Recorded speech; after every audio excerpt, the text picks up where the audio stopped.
مکار مکڑا، مکڑا اور مکھی۔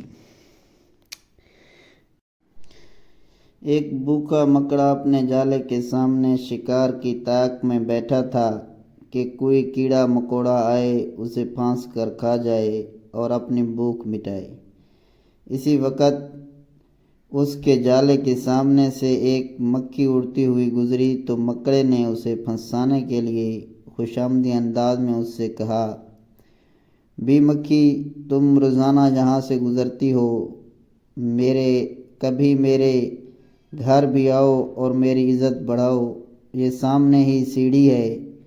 مکھی سمجھدار تھی، مکڑے کی باتوں سے اس کا مقصد سمجھ گئی اور کہنے لگی، میں اتنی نادان نہیں کہ جو تمہاری سیڑھی پر قدم بھی رکھوں، کیونکہ اگر میں تمہارے گھر آئی تو واپس نہ جا سکوں گی۔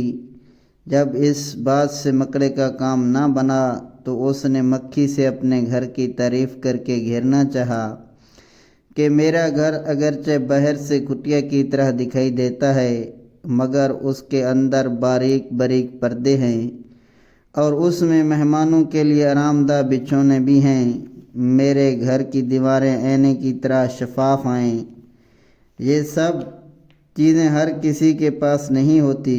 مکھی عقل مند تھی، مکڑے کی باتوں میں نہ آئی اور کہنے لگی، اللہ تمہارے نرم بچھونوں سے بچائے، ان پر اگر کوئی لیٹتا ہے تو وہ تمہارا شکار بن جائے گا اور وہ واپس باہر نہ آ سکے گا۔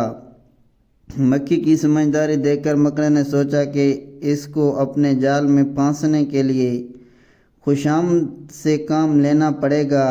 مکڑے نے اب بڑی ہوشیاری سے مکھی کی خوشامد شروع کر دی اور بولا، تمہاری صورت بہت حسین ہے، تمہاری آنکھوں کی مثال تو چمکتے ہوئے ہیروں کی طرح ہے اور اڑتے وقت تمہاری آواز یعنی بنبناہٹ کی خوبصورت گیت کی طرح اچھی لگتی ہے۔